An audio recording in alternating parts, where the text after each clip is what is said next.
Ça tourne là? Ah ok, pardon, pardon. Les amis, bonjour à tous, bienvenue sur ma chaîne YouTube. J'espère que vous allez bien. Content de vous retrouver aujourd'hui pour une vidéo colossale. Ça va castagner. Bon, comme vous pouvez le voir, voilà, je suis en compagnie d'enceintes avec des 38 cm. Donc ici nous avons les Veslead V15C qui elles sont des enceintes modernes. Donc elles ont moins de 3 ans. Hein, elles sont assez récentes. Là, ici, on a les Serwin Vega XLS15. Alors, celles-ci, ça fait un petit moment que je les ai. Et à vrai dire, je les aime bien. C'est les enceintes, on va dire, mes préférées dans ce type d'enceinte-là. Parce qu'on n'est pas sur des enceintes audiophiles à proprement parler. Là, dans les 3 paires. C'est plus des enceintes, voilà, pour...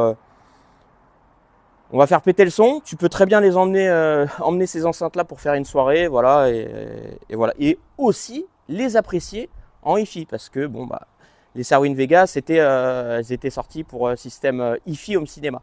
Et ici, nous avons les Infinity SM255. Donc vous vous rappelez, hein, les SM155, j'en ai eu 3 paires. Et des SM255, j'en ai eu 2 paires, il me semble. Enfin voilà, chez Infinity, j'ai eu pas mal de doublons, ce qui fait que bon, je les connais bien. Alors c'est vrai que qu'est-ce qui va faire que ces 3 enceintes, vous voyez, ces 3 paires d'enceintes, je les ai mises en relation, si je puis dire, parce que qu'est-ce qui va faire ça? Eh bien, pour moi déjà, il y a une chose prioritaire, c'est le prix. Là, on a quand même 3,38 il y a 3,38 cm, donc différents, avec des propriétés différentes. Enfin, moi, en tout cas, à l'écoute, c'est ce que je trouve. Et le prix, donc là, avec les Veslead, elles étaient à 1800 €. Là, je crois qu'elles sont à 1895. Enfin, je les ai vues à 1895 €. Les Serwin Vega XLS15, alors là, c'est pareil, je suis un petit peu choqué. Parce que ce sont des enceintes que j'ai payées, si je ne m'abuse, 500 et quelques euros. Je vous dis à peu près, voilà, à peu près 500 balles. 450, 500. Pour celle-ci. Et les Infinity SM255, dans la même fourchette de prix, dans les 500, 550 euros. Voilà. Alors, il y a quelque chose que je voudrais vous dire, quand même, quand je vous parle de prix. C'est-à-dire que moi, ces enceintes-là, vous voyez, j'irai pas mettre 3000 € là-dedans. J'irai pas mettre 3000 € dans les Veslead. J'irai pas mettre 3000 € dans les Serwin Vega. Pourquoi, d'après vous? Bien parce que, moi après ça c'est mon ressenti. Hein. Parce que déjà, dans la construction, les enceintes, vous voyez, bon, je sais pas si vous entendez. Vous voyez, ça sonne un peu creux. Donc en fait, la caisse, la qualité de fabrication des caisses, elle reste voilà, assez basique. Voilà, pour moi, on n'est pas dans du haut de gamme. Voilà, ça, je tiens à le préciser quand même. Donc en plus, vous avez un plaquage vinyle hein, sur les 3 paires d'enceintes. Bon, sur les Serwin Vega, ils ont quand même fait l'effort derrière de mettre un bornier, double bornier pour faire de la biamplification. Là sur l'Infinity SM255, bon, bornier basique. Là sur la Veslead, c'est quand même mieux que sur l'Infinity. Bon, après, voilà, ça reste des borniers, je vous dis, mais en règle générale, vous savez, quand vous avez une paire d'enceintes qui vaut un certain prix, vous allez scruter un petit peu tous les détails. Et moi, c'est ça que... Enfin, c'est pour ça que d'ailleurs, j'ai acheté les enceintes d'occasion, parce que pour 500 balles, je me dis, je prends pas de risque.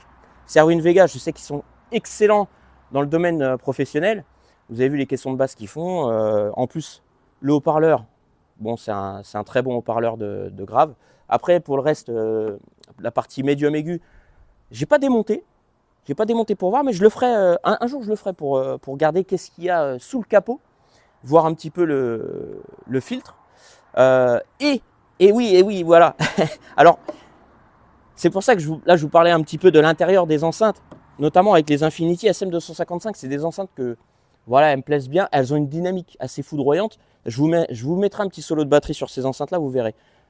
C'est assez démentiel. Et en fait, quand on démonte les enceintes et qu'on regarde ce qu'il y a à l'intérieur, c'est très pauvre. C'est vraiment pauvre. Voilà. De même comme chez certaines enceintes Klipsch.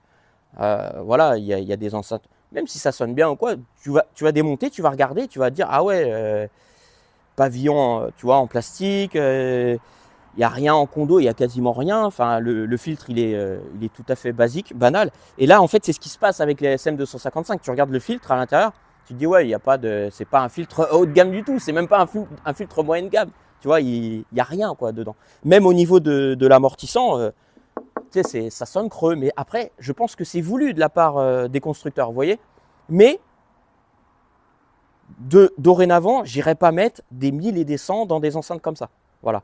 Parce que, bon, après, moi, je suis dans une, comment dire, j'ai une philosophie qui fait que, bah, par exemple, des enceintes avec un 38 cm, celles que je garde toujours, d'ailleurs, je ne les ai pas mises ici parce qu'elles n'ont rien à voir avec le lot, c'est les JBL 240T. On est sur des enceintes qui valaient 30 000 francs la paire. Je ne sais pas si vous voyez, donc à l'heure actuelle, ça vaudrait la peau du cul, quoi. Vous voyez un petit peu le délire. Et il y a aussi ce truc-là qui me gêne, c'est que pourquoi toute cette inflation sur les enceintes avec des 38 cm? Pourquoi? Dès qu'il y a un 38 cm, les gens, ils sont fous, quoi. Ils deviennent dingues. Donc là, j'ai vu les XLS, les Serwin Vega XLS 15. Donc elle coûtait, il me semble, ça doit être 1200, 1300 € la paire. Il y avait les grandes sœurs, les XLS 215 avec les 238. Celles-là, elles étaient à 1800 € neuves. Et là, je les ai vues 1400 € pièce neuve, les Serwin Vega XLS 15. Je suis ah ouais, ah ouais quand même. Ah ouais, disons, les mecs, ils se foulent pas. Hein. Allez, vas-y, on met un 38, pam, on va tartiner sur le prix. Ah ouais, non mais bon, après voilà, chacun fait ce qu'il veut avec son argent. Hein, mais bon, moi, voilà, dans des enceintes comme ça, je vous dis, c'est entre d'occasion, hein, je parle, parce que neuf, j'achèterai pas de neuf. Neuf, j'achèterai pas. Voilà. D'occasion, j'achète entre, allez, 500 balles max. Après, pourquoi pas pousser jusqu'à 1000 €. Et pourquoi je vous dis ça? Parce que j'ai eu d'autres enceintes avec des 38 cm à des prix relativement contenus. Je ne sais pas si vous vous rappelez des Magnat Transpulse 1500. Donc ça, c'était des enceintes. Je les avais payées 650 €. Qu'est-ce que tu veux espérer de mieux? Bon, franchement, le coffret de l'enceinte, il était pas mal. Hein. J'ai un bon souvenir. Elle était bien. C'était plutôt balèze. Donc la Magnat Transpulse, ouais, j'avais un bon souvenir. Franchement, ouais. Après, voilà, je vous dis, je les ai payés 650 €. Donc, j'ai pas mis 1000, 1500 € dans ces enceintes-là. Voilà. Et de même que c'était les Eltax Power 1959. Donc, celles-ci aussi, elles avaient un 38 cm. Rappelez-vous. Donc, 38 cm. Alors, c'est vrai qu'elles avaient une dynamique de dingue. Après, même si ce n'était pas des enceintes équilibrées à tous les niveaux, d'ailleurs comme certaines hein, que vous allez pouvoir écouter, l'équilibre il n'était pas forcément là, mais par contre, qu'est-ce qu'elles avaient la pêche? Et ouais.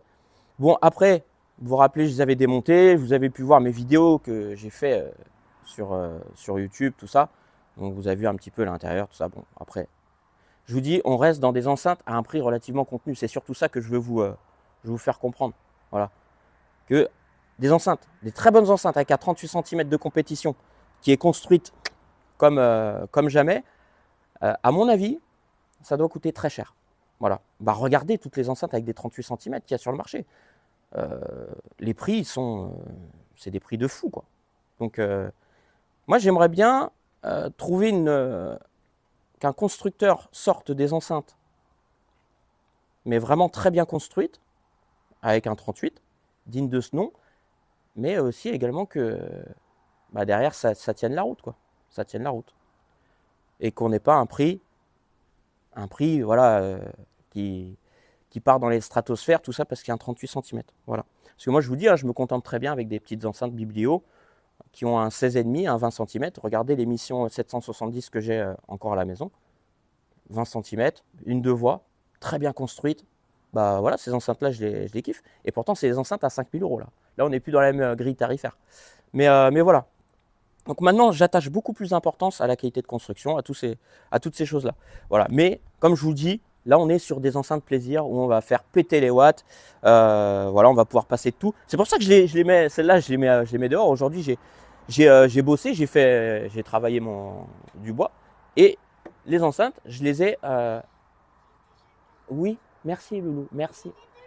Donc, excusez-moi les amis, hein, les aléas du direct. Et pour les Vestlead, donc je les ai utilisés. Voilà, j'ai écouté de la funk, j'ai écouté un peu de rock, j'ai écouté du gangsta rap, de l'électro. Voilà, franchement, j'étais bien, c'était nickel. Et donc voilà, donc c'est pour ça que l'utilisation de ces trois paires d'enceintes, c'est vraiment pour le plaisir. Voilà. Après, avec celle-là, on aurait pu en faire quelque chose de celle-ci. Alors c'est pareil, je voulais vous dire un truc, méfiez-vous sur internet de toutes les infos que vous pouvez trouver. Parce que j'ai vu les Infinity SM255 sur des sites, attention, des sites peut-être qui sont sérieux, hein, je veux pas dire, mais quand on dit 25 kilos, non, elles ne font pas 25 kilos les 255. Ça fait déjà sur 2-3 sites, les mecs ils se redonnent les infos et personne n'intervient. 25 kilos pièce, non, ça vous dérange pas qu'on va vous donner des infos erronées, des caractéristiques erronées sur des paires d'enceintes? Non, ça dérange personne. Alors, donc là, on est sur les Infinity SM255.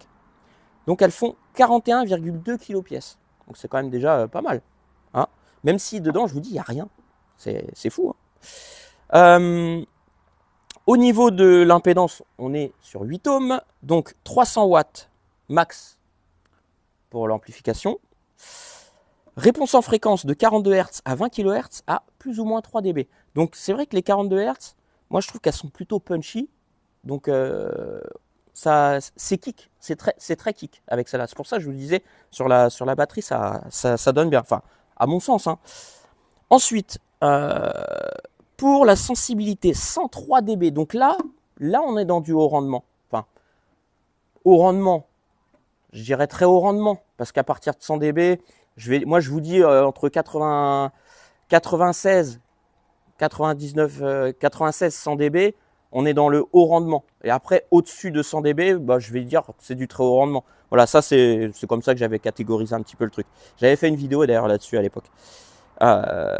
Donc, fréquence de coupure, donc 400 Hz à 2,5 kHz.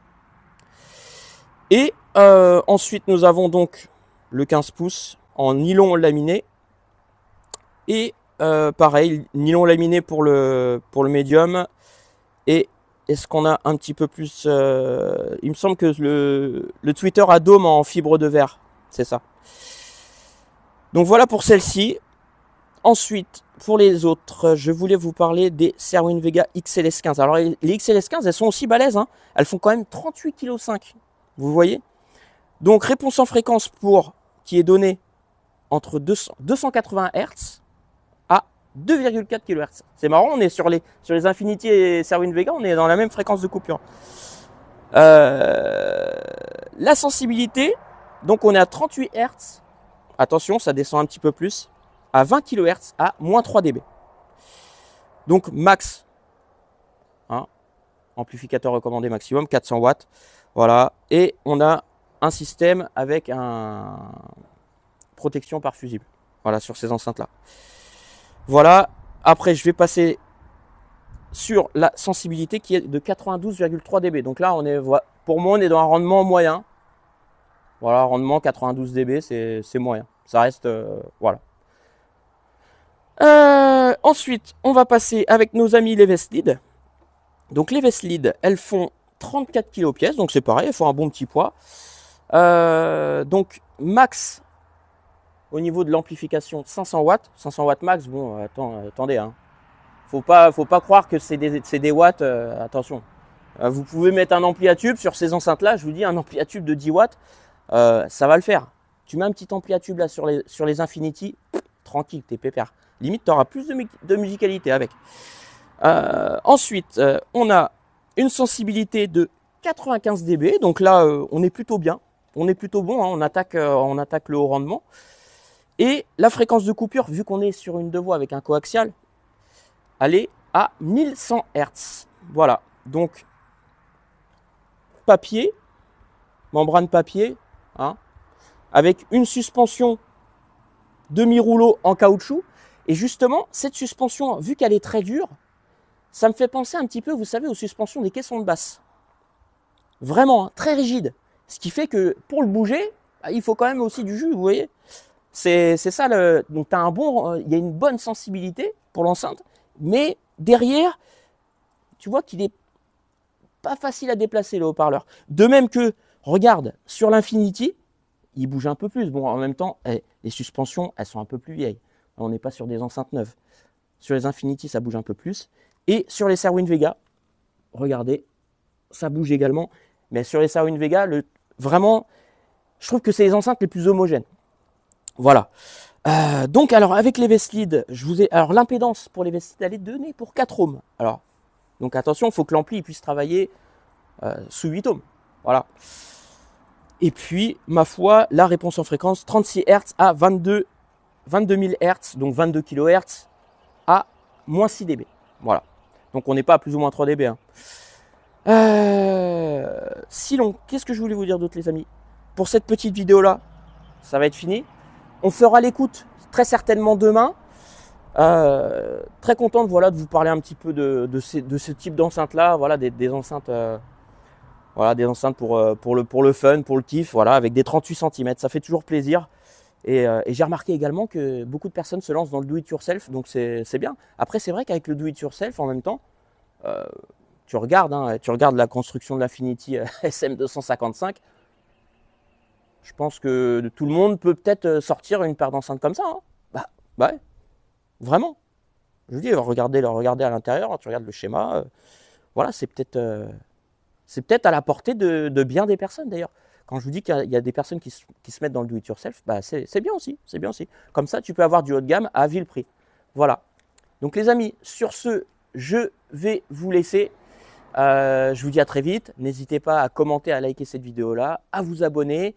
Et puis, à très vite. Allez, ciao, ciao. Tu peux appuyer, fiston, si tu veux.